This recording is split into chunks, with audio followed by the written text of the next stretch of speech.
He just There we shows go. up to work when he wants. He just shows up when he wants to. Just when he wants, and that's not how we do it in America, where you have to be here or else you're fired. Yeah. Yep. Anyway, hi, and welcome to Real Horror Show. I'm your host, Samantha, and I'm joined, as always, by the Stormy Skies.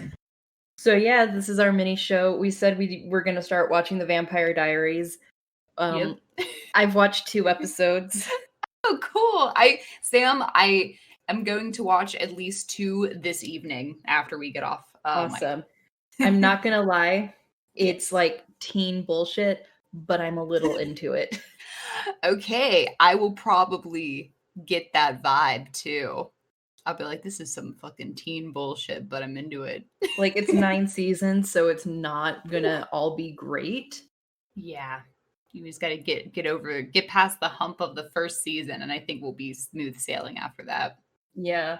And as a huge fan of the OC, I'm a firm believer that a teen drama should only be like 4 seasons, because then you meet them in high school and then you maybe get 1 year of college, and after that, you don't need to see them anymore. Right. So I hope that this show like kind of chronicles them growing up into adults instead of like one season being like 1 week. You know what I mean? Like I hope the timing is okay and not like I hope it doesn't take forever. Yeah. But we'll talk more about that in a minute. We got to pick our movie for next week. Oh yeah, oh boy, let's pick our movie. I really am hoping for a specific movie, and I hope all our prayers reach the J-Man. I hope so too. There was a big snowstorm on the East Coast. You never know. Oh shit, sorry, I just got distracted. There's a new cool hip teen cancer movie on Netflix.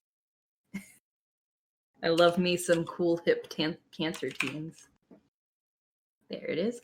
All right, so this week we are watching The Blair Witch Project, which just turned 20 years old. What a cool thing. Listeners, that's right. Blair Witch Project is streaming on Netflix. 20 years old. Maybe 22 years old. I don't math. 20 something. Yeah, 1999. So I guess that's 22 years now? 20 yes. Oh god. Yes. Anyway, three student filmmakers march into the woods to make a documentary about a fabled witch credited with a string of murders dating back 200 years. This movie is ominous, chilling, and scary. Oh yeah. As we all know, Blair Witch Project, probably the most successful independent movie of all time. I don't think that's a huge reach. It was one of the first major found footage movies. Yeah, we can we like say with confidence that this maybe like was like the first like very good found footage horror movie?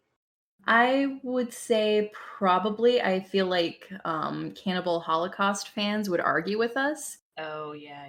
Because I've never seen Cannibal Holocaust. I'm sorry. Sorry, me too. I don't know. I know that was kind of done in a documentary style.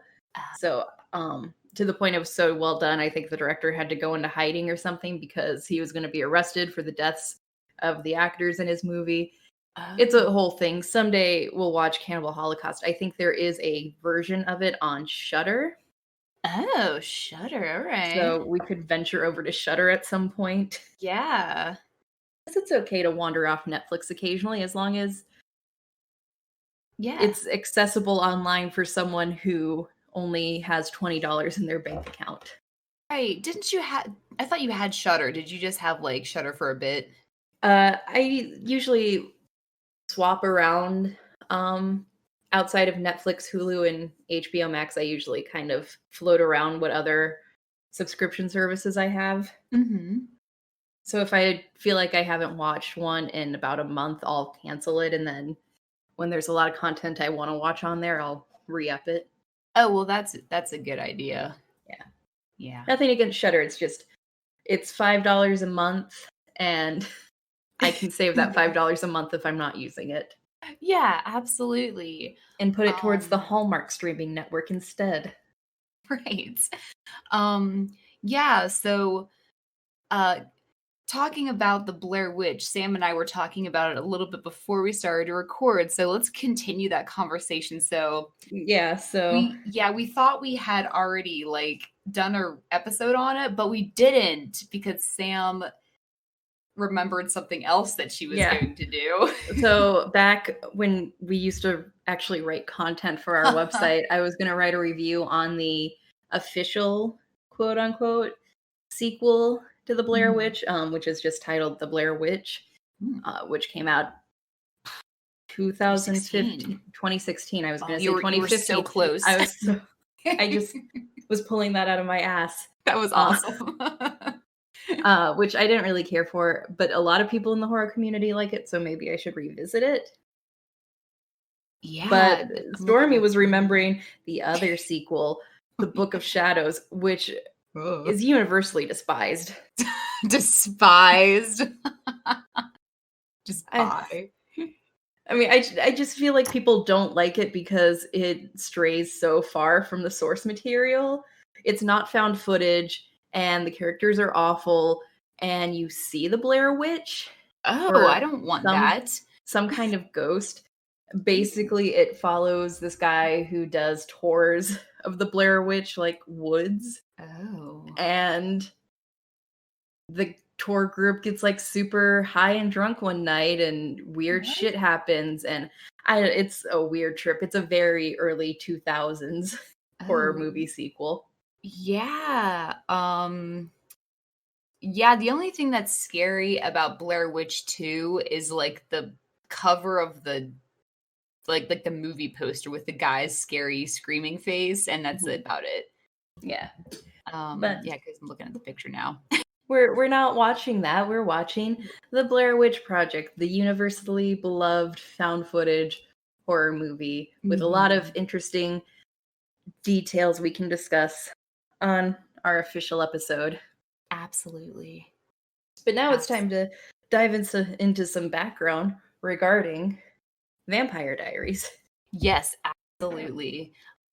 So let us go ahead and just confess that 2 weeks ago we were supposed to have watched 11 episodes, and like we just kind of didn't get to it yet. We're just still trying to get there. So I think we're ready now. Listen, I'm not part of Sundance. Yeah. I wish I was, but I'm pretending I am by watching like good movies on Netflix. Yeah. So I just didn't get around to it. And that's fine. Anyway, I've been reading a lot lately, so I have been doing that instead. That's good. Yeah.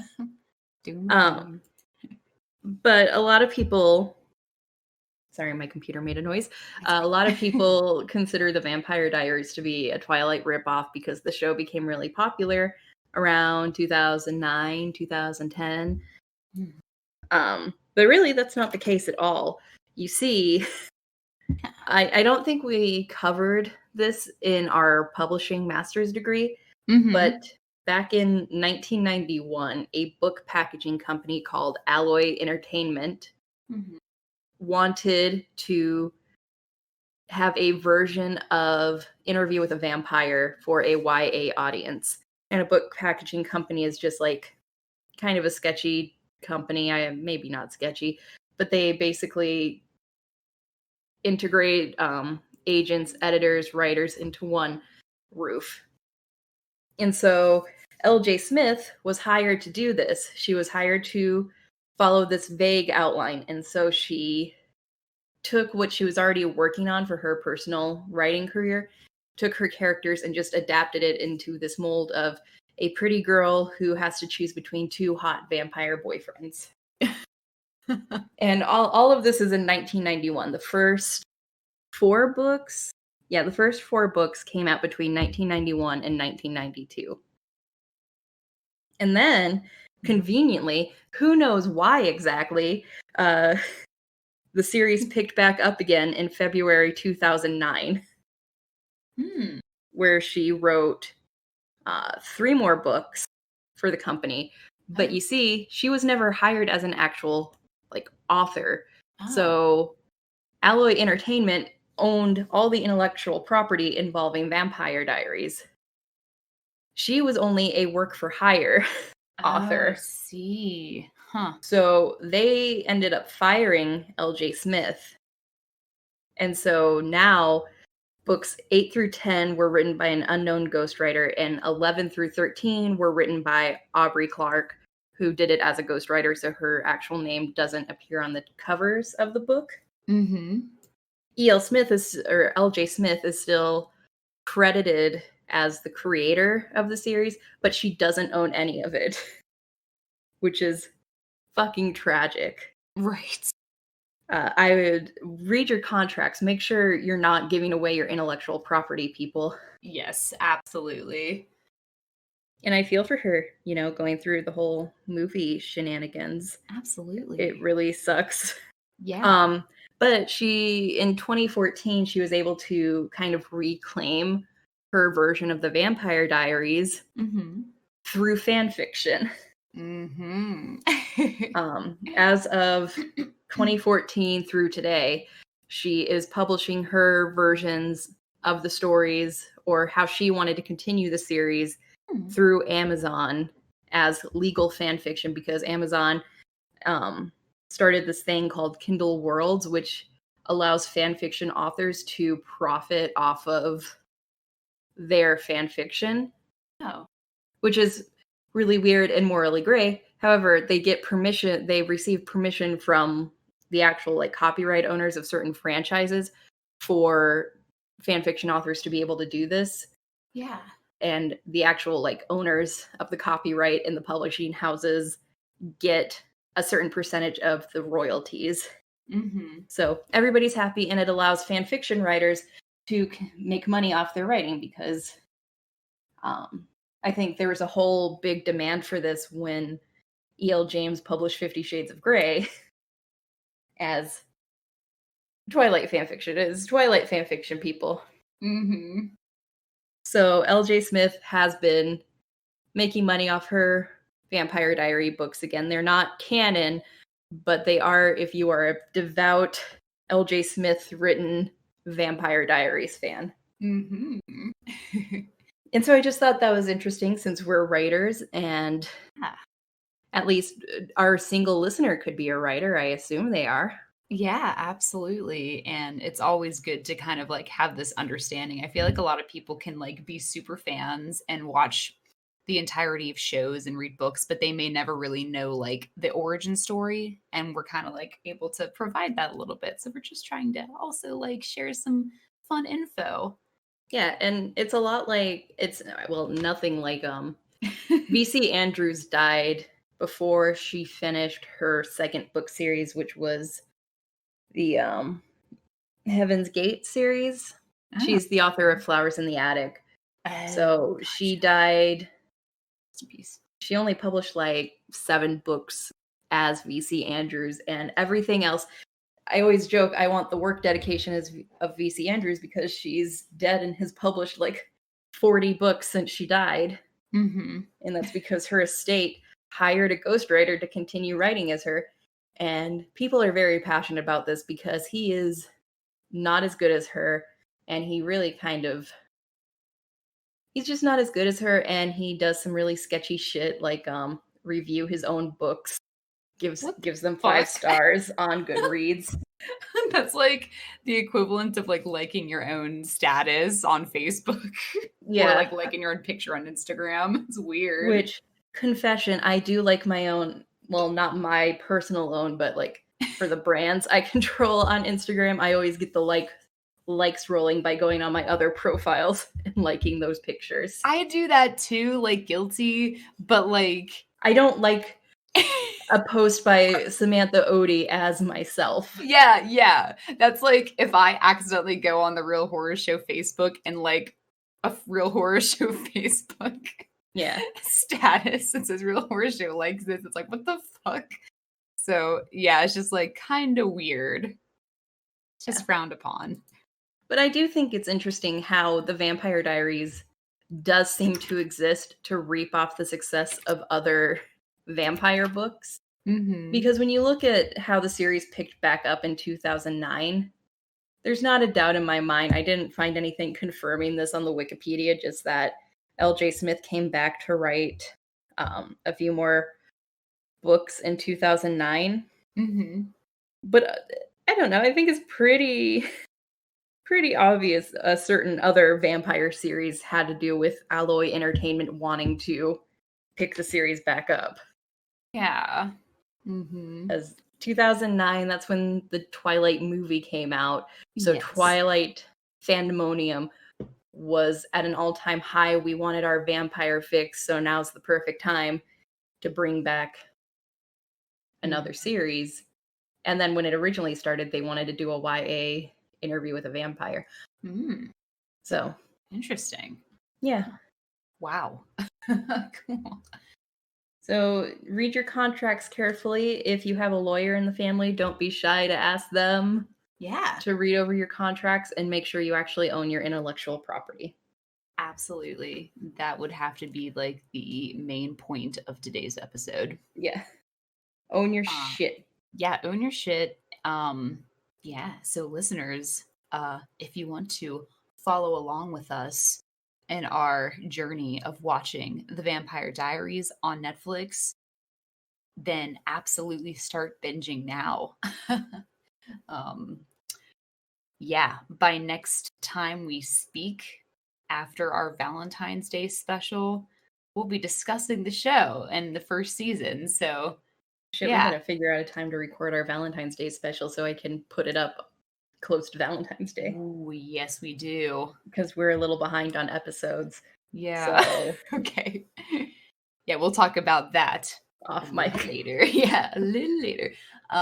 Yeah, cool. And then also get ready to watch The Blair Witch Project, the original. And Sam, can you tell us a little bit about like the website that's still up? The Blair Witch Project website? Yeah, absolutely. Or our website. The Blair Witch one. There might be listeners that just might have no idea. What am I supposed to know about the Blair Witch Project website? I don't know. Well, I found it, the official movie site. Oh, in October of 1994, 3 student filmmakers disappeared into the woods. Oh god, that was really fast. Yeah, it's like the Blair Witch. Oh yeah, website. This still looks like their original website. So I feel like everybody knows Blair Witch Project really like was successful because they're one of the first movies that used viral marketing to like get people amped for it. And we've seen it like recently with the Gallows and the Charlie Charlie thing. But never to the extent that people actually thought these actors had died. Still a running joke among a lot of people, including myself, on the My Movies Instagram page. I made a post about it and saying rest in peace to all those who died. But yeah, the internet was brand new in 1999, at least to the extent that it was. Like, it had always existed for the government and stuff since the 70s. But they made it seem like these actors actually went missing. So I assume that's what you wanted me to talk about. Yeah, like this movie, because it came out in 99, so in the theaters, it just like freaked everybody out because they really like legit thought that this was real. And I know I've heard stories of people not being able to sit through it, not because it was scary, but because of the motion camera. Since that was fairly new, like I said, you can make the argument that Cannibal Holocaust is the first found footage movie, but it was documentary style. So the camera was still pretty stationary from the clips I've seen online. But this was just like a handheld camera. The actors were holding it. 90% of the movie is improvisation. Like the actors were actually camping outside, and every morning the director would just give them a note of what they were supposed to like do, and then just like go do it and just talk to each other. They wouldn't tell them like what the scary things were going to be. So all the fear in the movie is authentic. That is awesome. Yeah. So it'll be a fun discussion. Is it true, Sam, that whenever they like did have this movie in theaters, is it true that like just to keep with the authenticity of them being like real people, they didn't have like a credits roll? Yeah, I don't think there's a credits roll in this movie. I mean, well, I watched it on Netflix yesterday. Oh. There Is is there a one credit now? roll, but like I feel like whenever it came out, did they just like not have one to make it seem like, dude, we just put this all together and we're showing it to you, and like they're missing. I don't know. I'll have to look into that because it's not uncommon for a Yeah. documentary to have a credits roll. I know on IMDb back when this movie first came out, the actors were credited but labeled as missing. Oh, maybe it's like that, because it was something weird to do with like the credits roll and how either there wasn't one or there was, but like they were like, there's no actors, like they're missing. These were real people and stuff like that. So it was something that really just set the audience on edge, even like at the end. Yeah. Very cool. Well, yeah. But I think that's all I wanted to bring up. And I think that'll do it for this week. Oh, should we give our audience a little like note about how our episode is going to be a bit different because we're going to have a guest? Oh yeah, we're going to have a guest next week. We had to kill someone because we're dead. Yeah, so we have to kill someone. Yeah. Because that's just in the contract. When you become a ghost, you sign. Yeah, if you want a guest on your ghostly podcast, they have kill to be the dead, guest. And yeah, they can't be human. They like that's it. Bottom line.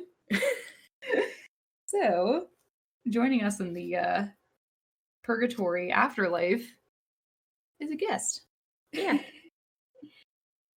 Do you want to say who the guest is? I don't know. Should we, or should we make it mysterious? Let's make it mysterious. Okay, well, we have a mystery guest. Ooh. And we will be introducing them during our Blair Witch Project episode next week. Yeah. So if you've never seen Blair Witch, go watch it. It's on Netflix. Watch it now while you can, because you never know when it's going to not be on Netflix for the next 6 years. Yeah. I feel like the last time it was on Netflix, I was a freshman in college. Yeah. Wow. At least that was the last time I paid attention to when it was on Netflix, because I had just gotten Netflix and it was brand new. Yeah, dude, I believe it, because I'm always trying to find it like streaming, and it's like nowhere. Like, it's so hard to track down. So guys, like, take advantage of it being here. Also, watch it just because we know that you're going to listen to our episode as a follow-up to watching it, just to listen to our discussion. All right.